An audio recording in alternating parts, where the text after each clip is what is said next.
Hello प्यारे दोस्तों, स्वागत है आपका सभी का आपके अपने यूट्यूब चैनल एजुकेशनल इन्वेस्टमेंट में। दोस्तों, भूगोल पाठ्यक्रम के अंतर्गत 3 वीडियो पहले भी आ चुके हैं। यह चौथा वीडियो है। आशा करता हूं कि सारे के सारे वीडियो आपको पसंद आए होंगे और जो पढ़ा रहा हूं वह अच्छे से समझ भी आया होगा। तो दोस्तों, पहले उनको आप देख लीजिएगा, फिर इस वीडियो को देखिएगा, क्योंकि बीच में से देखेंगे तो आपको न समझ में आएगा और न ही मुझे पढ़ाने में मज़ा आएगा। चलिए दोस्तों, आगे बढ़ते हैं। दोस्तों, आज हम पढ़ेंगे भारत की भौगोलिक प्रकृति के बारे में। दर्रों तक तो हम लोगों ने पढ़ लिया था, अब उसके बाद पर्वत और पहाड़ियों की आज हम बात करेंगे। तो भारत की भौगोलिक प्रकृति आज हम देखेंगे। दोस्तों, भारत के पूरे क्षेत्रफल में प्यारे दोस्तों 11% जो है 11% वह उच्च पर्वत श्रेणियां हैं। कौन सी उच्च पर्वत श्रेणियां? लगभग 11% भाग पर स्थित हैं और इनकी ऊंचाई जो है वह 2000 मीटर से भी अधिक है। कितनी? 2000 मीटर से भी अधिक है, लगभग भारत के 11% क्षेत्रफल का। चलिए, अब सबसे पहले बात करते हैं पंजाब हिमालय की। दोस्तों, पंजाब हिमालय की औसतन जो लंबाई है वह है 560 किलोमीटर और यह सिंधु तथा सतलज नदी के मध्य में स्थित है। कौन सी नदी? पंजाब हिमालय कौन सी नदियों के बीच में? सिंधु और सतलज नदी के बीच में है और इसकी लंबाई लगभग 560 किलोमीटर है। असम हिमालय की लंबाई लगभग 720 किलोमीटर है। कितनी? असम हिमालय की लंबाई जो है वह लगभग 720 किलोमीटर है और यह तीस्ता के साथ साथ जो है दिहांग नदी के बीच में है। कहाँ कहाँ? तीस्ता और दिहांग नदी के बीच में है। चलिए, अब बात करते हैं नेपाल हिमालय की। नेपाल हिमालय दोस्तों, इसकी लंबाई लगभग 800 किलोमीटर है। कितनी? 800 किलोमीटर लगभग इसकी लंबाई है और यह काली और तीस्ता नदी के मध्य में है। काली और तीस्ता नदी के मध्य में यह स्थित है। कौन सा? तो नेपाल हिमालय, और इसकी लंबाई जो है मैं बता चुका हूँ, यह 800 किलोमीटर लगभग है। चलिए, सतलज और काली नदी के बीच में कुमायूं हिमालय स्थित है। कौन सी नदी? सतलज और काली नदी के बीच में कौन सा? कुमायूं हिमालय स्थित है और इसका जो लंबाई है, इसकी लंबाई जो है वह लगभग 320 किलोमीटर है। ठीक है दोस्तों, चलिए आगे देखते हैं।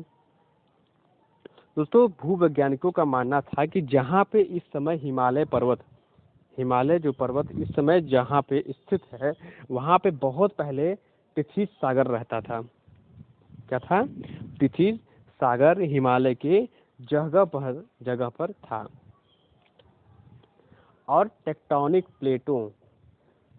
प्लेट टेक्टोनिक का मतलब है जब 2 प्लेटें, आप जानते हैं कि 7 प्लेटें भारत पर पूरे पृथ्वी पर 7 प्लेटों से मिलकर के बना है और जब 2 प्लेटें आपस में टकराती हैं या एक दूसरे के ऊपर सरकती हैं तो उसी को प्लेट टेक्टोनिक कहा जाता है। तो इसी की वजह से ही कहा जाता है कि जब 2 प्लेटें आपस में टकराईं, एशियन और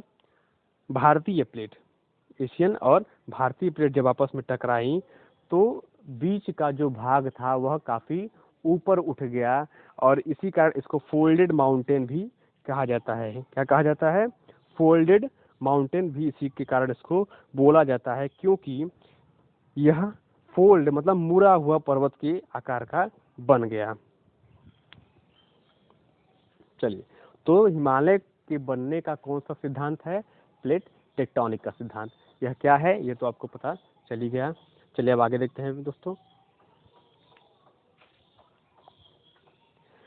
भारत के धरातल के स्वरूप के आधार पर दोस्तों भारत को 5 प्रकार के भागों में बांटा गया है। कितने? 5 प्रकार के। अब यह कौन कौन से हैं? तो पहला है उत्तरी पर्वतीय मैदान। कहने का मतलब है कि उत्तर की तरफ में जितने भी पर्वत वाले भाग हैं वह सभी इसके अंतर्गत आ जाएंगे। दूसरा है विशाल मैदान। पर्वतों के नीचे मतलब कहने का मतलब भारत के उत्तर मध्य में विशाल मैदान जो गंगा का तराई क्षेत्र है या गंगा का जो श्रेणी है, गंगा यमुना सब मिला करके, वहाँ पे इसके कारण कई मैदानों का निर्माण, अच्छी खासे मैदानों का निर्माण हुआ है और वही विशाल मैदान के अंतर्गत आते हैं। अब भारत के ठीक मध्य में प्रायद्वीपीय पठार, कई प्रकार के पठार जैसे नागपुर का पठार आदि आते हैं, तो यह तीसरे क्रम में आएंगे प्रायद्वीपीय पठार। अब थोड़ा और नीचे आते हैं राजस्थान की तरफ, तो मरुस्थलीय प्रदेश, जहाँ पे वर्षा बहुत ही कम होती है, वहाँ पे मरुस्थलीय प्रदेश का निर्माण होता है। अब लास्ट में है समुद्र तटीय मैदान।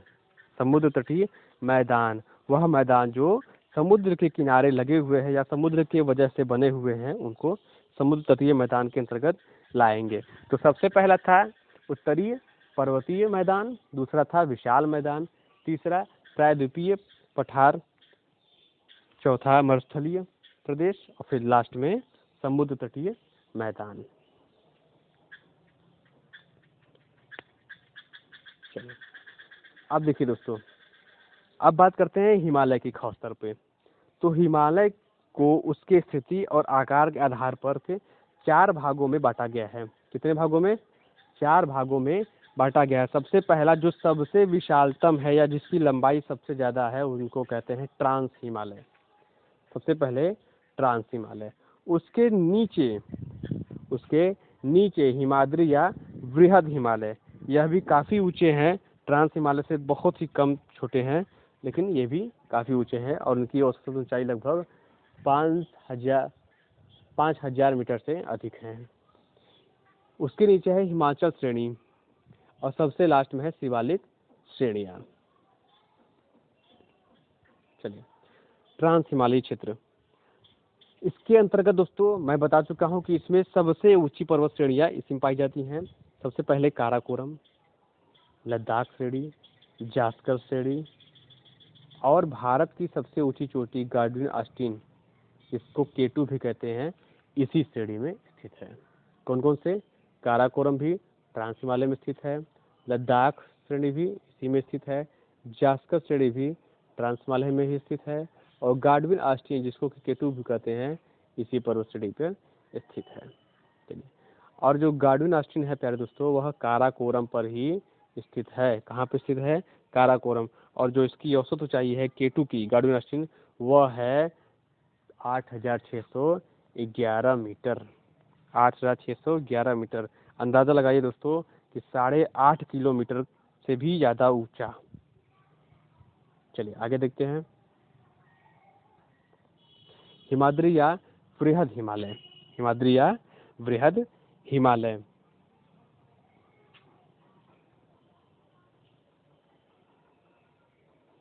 दोस्तों हिमाद्री या वृहद हिमालय जो है, उसकी औसतन ऊंचाई मैं बताया था मैंने आपको थोड़ा सा, 6000 मीटर से थोड़ा अधिक, 6000 मीटर लगभग इसकी औसत ऊंचाई है। और यह भारत में सबसे ऊंची चोटियां पाई जाती हैं इसकी भारत में।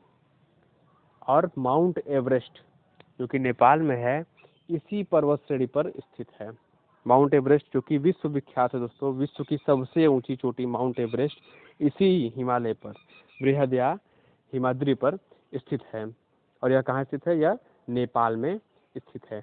और माउंट एवरेस्ट की ऊंचाई जो होती है दोस्तों, पहले तो खूब पूछा जाता था, लेकिन पूछते यह क्वेश्चन काफ़ी सामान्य हो गया और अब तो पूछना बंद कर दिया गया है।